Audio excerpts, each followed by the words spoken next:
Welcome to Building the Future. I'm your host, Kevin Horick.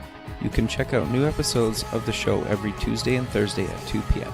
If you missed an episode or want to get more information about the show, please visit buildingthefutureshow.com. Welcome back to the show. Today we have Robin and Nash from Valley. Guys, welcome to the show. Thanks for having us on, Kevin. Thanks a lot.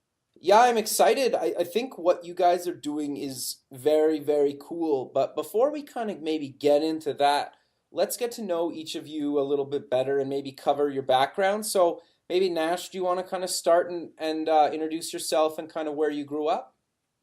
Sure. Happy to do it. I'm born and raised in New Orleans, Louisiana. Yes. I went to University of Columbia in New York. Okay. Started working at Google right out of university in 2007. Went to Mountain View, lived in San Francisco.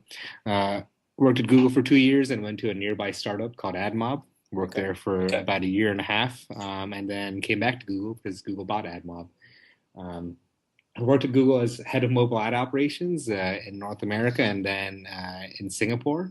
I left Google in 2012 to become an entrepreneur. Started a health technology consulting business, started an online advertising network that we subsequently sold, and then moved to London because I got married. Along the way, I met Robin, and we decided to build Valley together. Very cool. Robin, do you want to maybe give a kind of an intro of yourself and your background and kind of where you grew up? Sure, absolutely. I'd love to. Being British, ironically, I didn't actually grow up in England. My father was in the Foreign Office. I was born in South America, grew up across India, Jamaica, Western Europe. I had been at school since a fairly young age in the UK. Obviously, I went to uni in the UK, studied at Oxford. After uni, I went into the city. And for my sins, I became an investment banker, where I spent 7 years trading interest rate derivatives, first at Credit Suisse, the Swiss bank, and then later at Barclays. I'd always had a burning desire to get into the tech space, certainly to build my own business. And finally, I took the plunge and I left.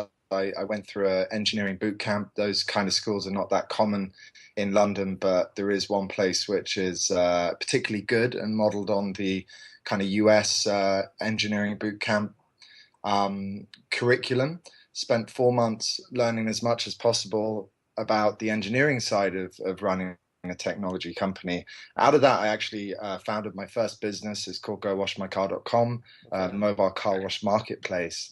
And then that's kind of how Nash and I got talking about doing stuff together. We'd been introduced by a mutual friend prior to that, discussing a lot about that business, the on-demand space, and got really excited about on-demand parking. And pretty soon thereafter decided to start building Valley, which was, I think we wrote our first lines of code in April last year and then launched on the App Store in November.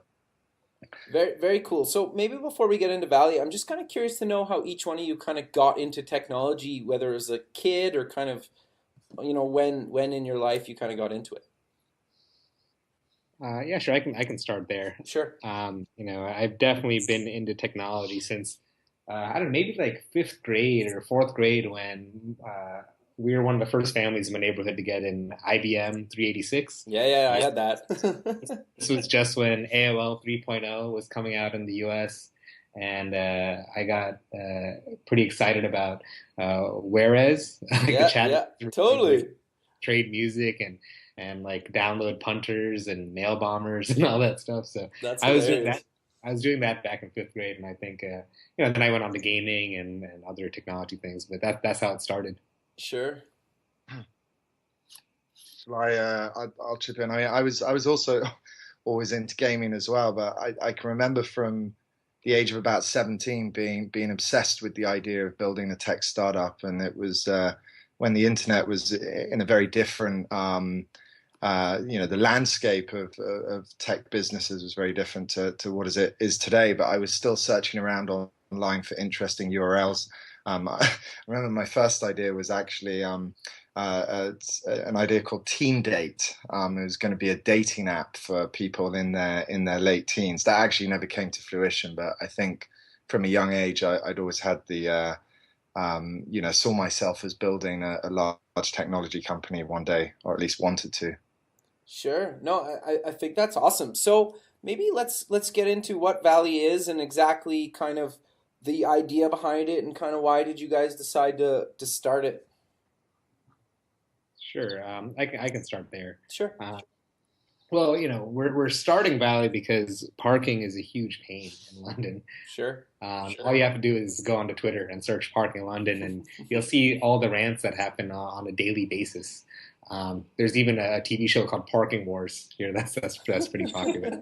Uh, so it's painful, and the government, has also put in a congestion charge and taken other initiatives to kind of get less vehicles into the city, and therefore people who are driving in are not given much attention. It's hard to find parking on the street. If you do find it, you have to suffer like really short time limits. 2 hours, 3 hours. They're really quick to ticket. If you look into commercial parking, it's super expensive. The average is about £40 per day. And if you're in kind of the main areas of like Soho, Oxford Street, it's £50 per day, Wow. which in US dollars, that's like $65. It's actually the most expensive parking in the world. Um, and then at the same time, you have these like really interesting pricing dynamics where it's £50 per day and in Soho, and just literally a kilometer away over at Russell Square, it's £30 per day. And so parking prices differ dramatically over short distances. And so we're kind of seeing these as kind of signals of dysfunction, and ways to make parking better. And so we started Valley to make not just parking easier, but the act of owning a car and bringing a car into London, making that whole the whole ownership model a lot easier. And so that's what our service is. Our service at its core is basically taking one of the major frustrations out of driving, which is parking. And so as a driver, you can drive up to anywhere you want, use our app to request a valet who will meet you at that location and be waiting for you as you drive up. That valet will take your car, park it for you. And then you can use the app to request it back whenever you want. And you can kind of see the location of your car and valet at all times in real time via the app. And all payments are automated in the app as well. That's awesome. So I'm kind of curious. So how do I kind of sign up and kind of get started in this? Like, have you guys launched this yet? Yeah, we've launched for a while. Okay. We launched in November. We started off with a kind of a pilot area just on the east side of London, around the Barbican Centre and Liverpool Street. After a month, that was pretty successful, and now we've expanded to westward in London, and now cover a big chunk of kind of central London, all the main neighborhoods like Mayfair and Soho and Holborn. So basically, we cover most of London's congestion zone, as it's known to drivers. Sure. You mentioned there's some sort of fee that I need to pay, like congestion fee. Was that what you mentioned? What is that exactly? Yeah, it's kind of like a toll for coming into central Okay. London, and Okay. so drivers who are driving into central London between 7 a.m. and 6 p.m. Sorry, 8 a.m. and 6 p.m. Monday and Friday pay a £10 surcharge. Wow. Okay. So walk me through kind of the process. How do I kind of go from signing up to kind of you know, getting picked up, I guess. So I can probably talk you through that. Sure. Obviously, we're on the App Store. It's like any other app. You download it, you register. It's very simple, just email and a password. Before booking, we ask you to put in your credit card so that we can manage all payments at the end of the process in an automatic fashion. And our app, it really works like any other app that involves real-time location updates and setting locations via a map. You can either search a location via the map. You just press a button in the middle of the screen. It says book my valley. That then sends a request off to our server, and we query our valleys who are roaming around the center of London. We have a sort of algorithm which determines who should be assigned. The valley accepts the order, and then the customer is told, hey, there's a valley available. They see a Meet Your Valley screen, a picture of the valley. They have easy sort of facility to send them an SMS or to call them. And everything from that point is updated in real time as both the customer and the matched valley progress towards what we call the drop-off point, which is where the exchange will take place. The app lets them know what the estimated transit time is for the valley to reach the point. And the assigned valley has the same experience in their app as well. Then the two sort of meet up, on the side of the road somewhere where it's safe to pull over. And we have some security controls around the actual exchange of the vehicle itself. Sort of a randomly generated 4-digit number. Obviously, our customers are concerned that the person who's meeting on the street is a representative of the company. So they match this security code. And after that, the customer's on their way. They remain updated at all times as to the location of their car. They can see the valley drive off from the meeting point towards the assigned car park, track them in real time. And then once the car's parked, that's really it. From that point on, the customer sees what we call the return booking screen, where they book a return point in much the same way as they set their original drop-off location. And then it's really just an unwind of that process. We send someone to the car park to collect the car. They bring the car from the car park to the return point, and the customer at the end of the process has an opportunity to add a tip and provide us some feedback on the whole experience. It's probably worth mentioning, actually, that one of the real advantages of a valley is that the return point doesn't need to be the same as the drop-off point. It can actually be anywhere in the congestion zone, so to speak. So for shoppers, for instance, who drop their car off at one point of the shopping area in central London, they can roam around and do their business and not think about where they're going to end up. And then when they want their vehicle back, they just request it back and we bring it back to where they've ended up. Sure. No, I think that's awesome. I love the whole concept, and kind of when we first got put in touch with each other, it was just like, oh my God, I need to have these guys on the show, because you're taking such a pain point for a lot of people and solving like a huge problem for them. And I love that idea. And I just wanted to have you guys on the show because I kind of wish that you guys were in my area, and I'm sure that you will be at some point. It's just I was hoping you'd be, in my area sooner than later. But I think that's awesome, right? I think it's really cool. So I'm curious to know kind of what does the user pay, and kind of how does pricing work? Yeah, well, the user pays either £5 per hour or £25 per day max. Okay. So if you cut for 6 hours, it's only £25 per day, and that's all inclusive. That includes the cost of the collection and the return. That includes the cost of parking. So £5 per hour, £25 per day, all in. Sure. So How does it work with you guys, and kind of finding the valley guys? Like, is it almost kind of like Uber, where I just pull up the screen and I can see all the different guys that are ready to come get my car? Yeah, pretty much. Okay. And so how do you, I guess, like, are those people just like, how do you screen the people that are gonna be picking up my car? Do I basically, or can anybody do it, or are they kind of employees, or how does that work? They're absolutely employees, and we spend a lot of time actually hiring. It's kind of the most important part of the business, is the valley, who's going to drive your car, Sure. rather than the app.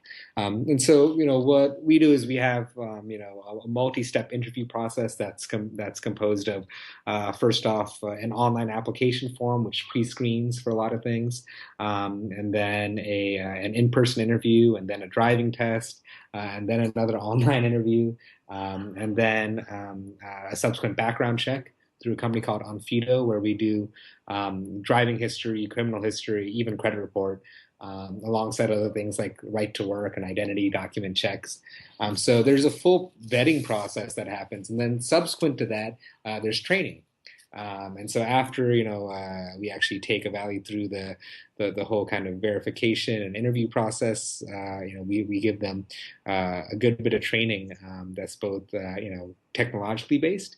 They learn how to use the apps that we make for them, but they also learn how to use apps that we use as part of our operations, things like Slack. All the Right. rallies are Slack group chats. Oh, interesting. And then there's real world training where we make sure they understand the layouts of different car parks and understand the best practices of driving different cars and navigating the streets of London. Sure. No, that's awesome. So I'm kind of curious to know how do you guys kind of monetize the company? It's very much through parking. One of the really interesting things about parking is the pricing rationale behind it. Right. Which, there's different reasons why car parks are priced the way they are. The short story is that it's not always rational. And for most car parks, it's stepwise, right? That if you park for 1 hour, it's more expensive than if you park for 5 hours. Then if you park for 1 week, it's cheaper. If you park for 1 month, it's even cheaper. And so what we do is we take advantage of that, where we book parking in mass and at longer durations with car parks that are just a little bit further than you would walk yourself. So if Okay. that car park's like 7 blocks away, it ends up being a little bit cheaper anyway. And then when we layer on the kind of volume discounts that we look for, we get a significantly cheaper rate, which allows us to pass on that savings to the consumer. You may have noticed that I mentioned earlier that the average price of parking is £40 across Yep. London. Our rate is actually £25 per day. Wow. That's a really cool, awesome savings. So I'm kind of curious then, how how do you guys, I guess, decide what kind of areas to cover and kind of what areas to kind of move into? I think one of the things the business really needs is a concentration of parking activity. Okay. So it's naturally the on-demand parking model is naturally suited towards downtown areas, CBDs call them. We launched in the City of London. That's the financial area to the east of the centre of London, with a focus on commuter parking. We had a successful pilot through November and December, but we saw a lot of demand for West End parking, which tends to be a mix of shoppers. It could be mothers heading out during the day to do midweek chores. It could be people working in non-financial service sectors, such as the media industry, and also people coming into London from out of town. And they might be coming in for multi-day parks, so arriving during the day, during midday, and staying for not just one, possibly even 2 or 3 days. So we really wanted to be able to offer every person signing up a use case, whether that be commuting to the city during the week or shopping in the later part of the day, or even on Saturdays. When we launched, we were just open Monday to Friday. We quickly opened up on Saturdays. Saturday is one of our busiest days of the week. And we're even still seeing a lot of inbound inquiries about whether we'll be open later in the evening to service sort of theatre and restaurant hours. And we're thinking carefully about this, and constantly, evaluating people's individual use cases. Sure, like I can imagine that, in the evening and like you mentioned on weekends, like I can imagine in the evening would be very lucrative for you. Like I know even just being in big cities like LA or whatnot, just trying to find parking at some restaurant just to go for dinner can be kind of a nightmare and you have to park, blocks away. So I think it would make a lot of sense for you guys to kind of do that eventually in the evening if it makes sense in certain parts of the world. Potentially, yes. There's definitely, some non-obvious considerations around doing business in the evenings, but it's something that we're constantly looking at very, very carefully. And if there's profitable business to be had by opening in the evenings, then we'll certainly look at that. Sure. So I'm kind of curious. You mentioned some kind of challenges. I'm curious to know what are some things that are the challenges that, the average person wouldn't consider when, you guys are looking to kind of expand hours or open up into new neighborhoods or cities. Well, the major challenge in the business is concurrency. Sure. When we have kind of a lot of people who want their car, who want to drop off their cars in the morning. Not that many people, in the mid morning from 9:30 onwards. Then we get a little bit of a spike during lunchtime, where people are either taking their cars back or actually dropping them off again. And then we return a lot of those cars at night. So that's the kind of most complex part of the business that we have to manage because we need a lot of valleys on staff during peak times, but we don't really need that many valleys during off-peak times. Um, so we have different ways of managing that. First and foremost, it's a flexible shift scheduling model Okay. where a lot of our valleys work just 2 or 3 hours at a time. All our valleys are in fact part-time and work around this flexible shift scheduling model. And the other part is learning customer behavior and being able to kind of predict the ebbs and flows as we scale. And so as long as we can manage that, we can run a pretty successful business. Sure. No, that makes a lot of sense. And are you gonna eventually tie into maybe somebody's, I don't know, personal calendar or something? Like where I'm getting at is basically, could I say that I have, 3 meetings off site today and I'm gonna leave the office by, I don't know, 6 p.m. or something. And then you guys automatically pick me up at the times that I'm slotted in based on kind of my calendar, where it's like, I know Google Maps does it really well saying like you need to leave by X amount of time, to get to your meeting at this location based on traffic. Like, are you guys thinking of kind of doing that kind of personal integration at some point? That's definitely part of the dream. Our system is built with an API architecture that allows us to, the apps are talking to a central server. We have an Android app that's in development as well. And so, it's talking to the same API. So there's no reason why, your calendar couldn't also, book requests automatically through our API and why, a smart car or autonomous vehicle couldn't potentially book requests through an API as well. Sure. No, I think that's awesome. So I'm kind of curious to know what other cities are you guys thinking of moving into? That's a good question. Robin alluded to the fact earlier that we need kind of a density, Sure. of cars and traffic and parking to for the service to be successful in the current model.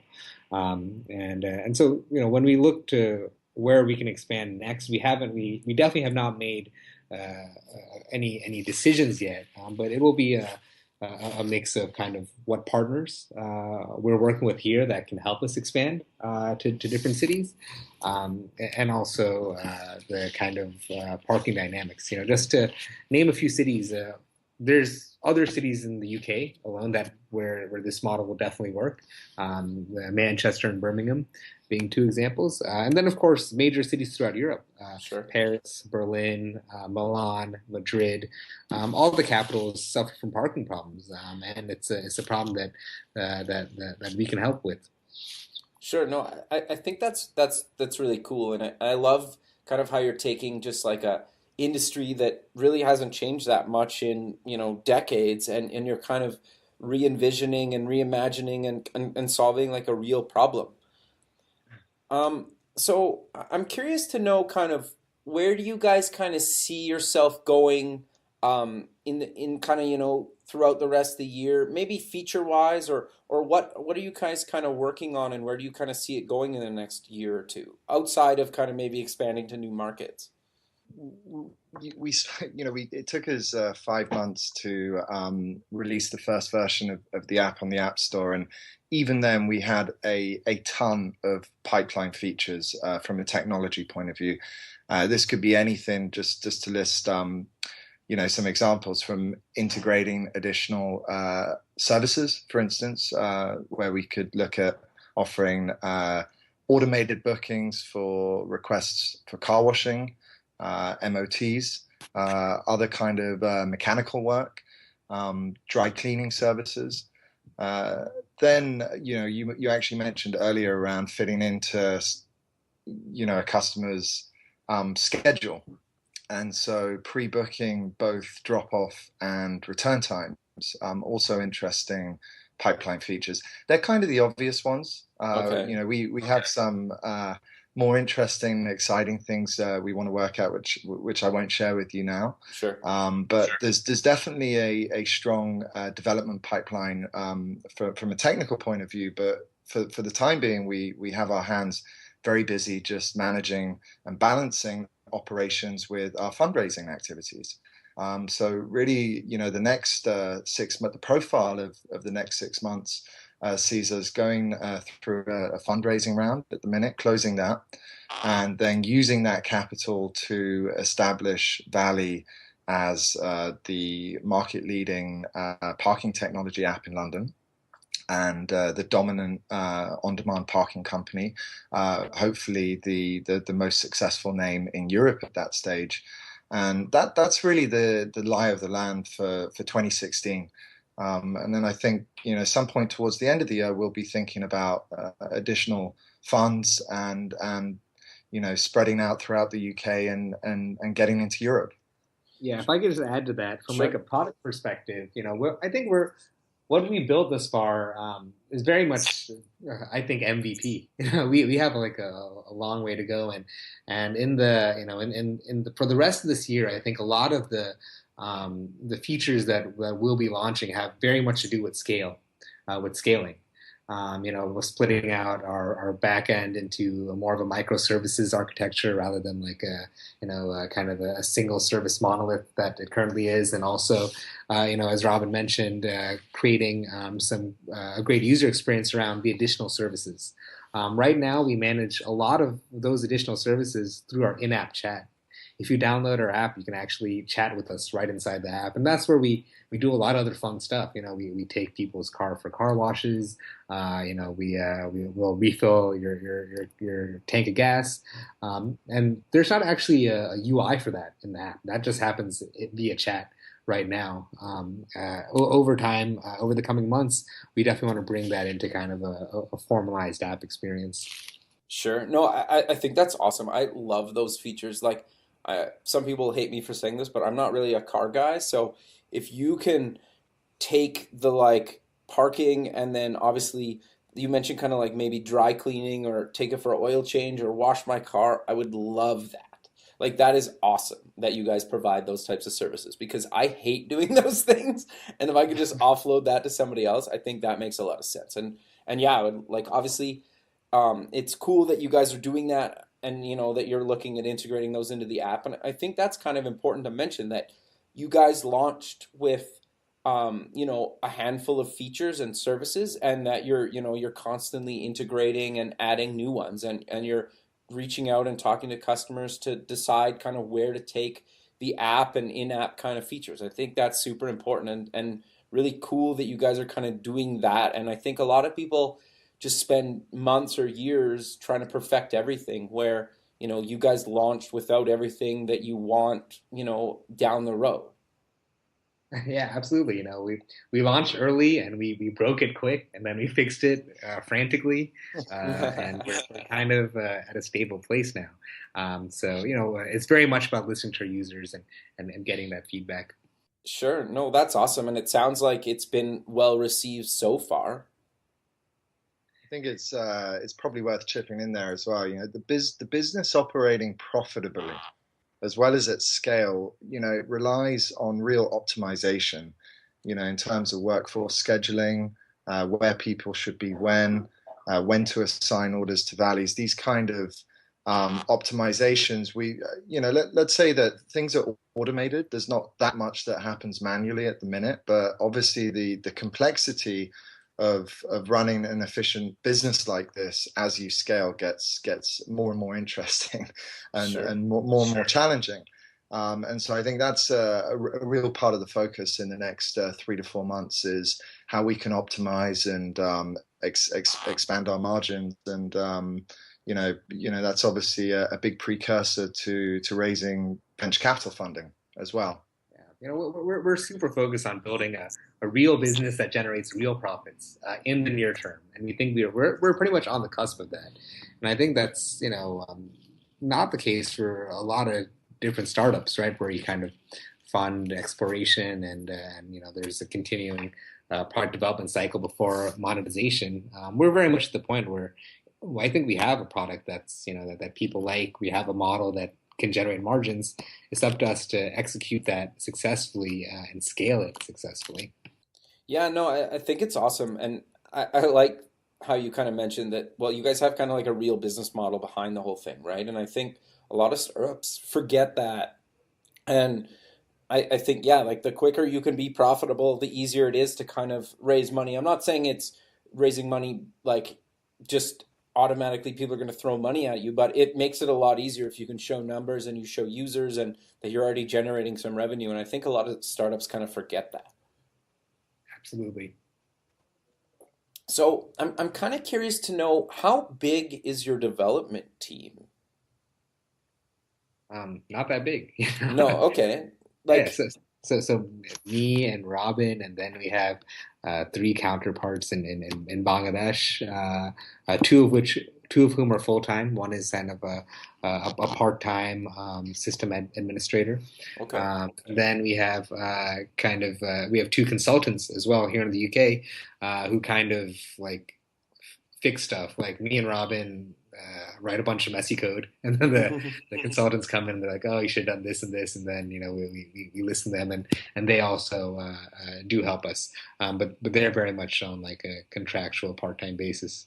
Sure. No, I always find it interesting to know kind of how people structure their teams because you read so many things where you need this like huge team of people and you need all this money and like I like kind of just hearing the real reality. Like some guy I know some companies still do client work, right? And nobody really talks about that. And you guys, it's like obviously you guys have some part-timers and some you guys write your own code. I think that's really cool and it's really kind of important to mention that you guys are still kind of in the trenches building the app as well, right? Even if it gets rewritten by somebody else in the future. I think that's actually a really important thing to emphasize. When Nash and I got started, we didn't start by talking to external developers. We started by learning the Apple Xcode developer environment, and we spent sort of the better part of 2 months developing sufficient expertise to build, sort of version 1.0 of the app ourselves.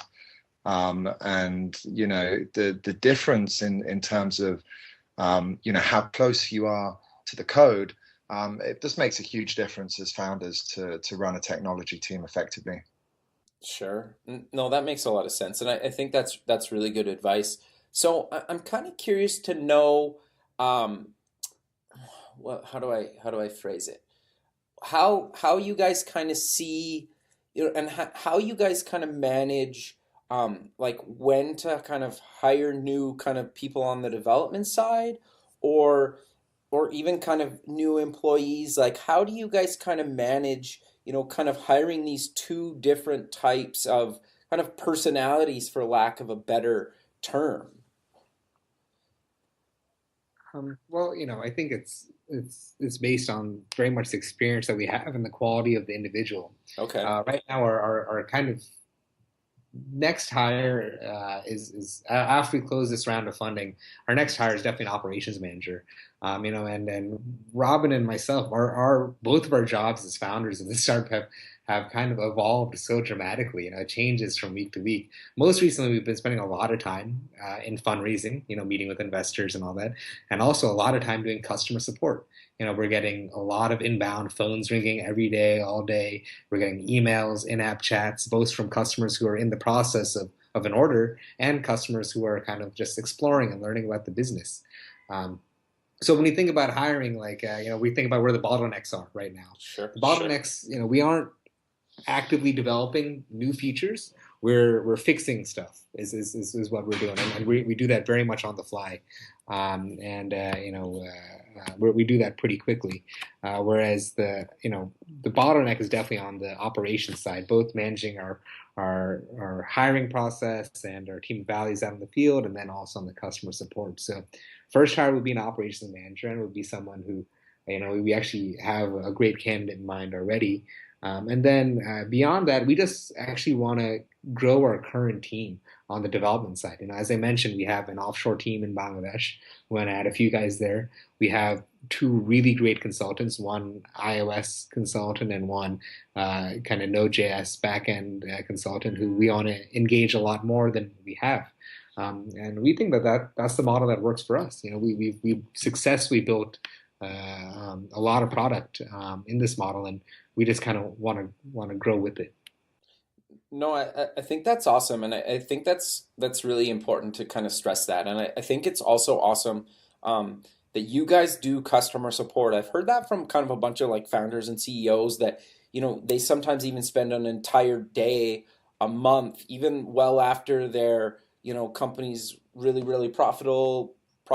They've been running for number of years. They still go back and do kind of customer support. So I think it's pretty cool that you guys are still doing that. Even as kind of founders, and you guys still find the time to do that throughout your day, because I'm sure it's quite busy managing everything else, right? Yeah, we have to, and we learn so much. We're even valleys sometimes. Like Robin Oh, did really? a return yesterday.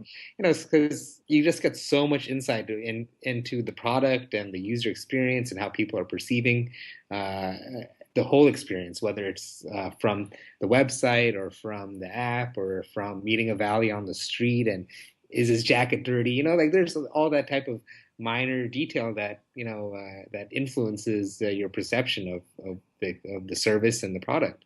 And we need to hear all that, and we learn from it, and hopefully make it better. No, I think that makes a lot of sense, and that's awesome that you guys are kind of care that much about the business and whatnot, and still kind of do some of that stuff. I think it makes a lot of sense, and it only makes your product better, like you mentioned, and so that's really fascinating. But we're kind of coming to the end of the show, guys. So maybe let's close the show with where people can find you guys online, get the app, and any other kind of social media stuff you guys want to promote for the company or you guys personally. Absolutely.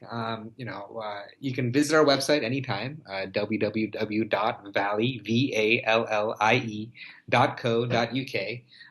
You can search us on the iTunes App Store. Just search Vallie, Vallie again. On social media, we're present everywhere: Facebook, Twitter, Instagram, LinkedIn. Our handles are Vallie My Car. So just look up Vallie My Car on Twitter and send us a message. If you download our app or if you visit our website, we have live chat. So you can potentially, it's usually me or Robin actually answering the chat. So if you do want to have a chat directly with us, just click the chat icon on the website or when you download the iPhone app. Very cool, guys. Well, thanks again for doing this. I really appreciate you taking the time out of your busy day, and I kind of look forward to following where you guys take this throughout the rest of the year and into the future. Absolutely. Cool. Thank you so much, Kevin. All right, thanks guys. Very much. We'll talk soon. Awesome. Bye-bye. Okay, bye.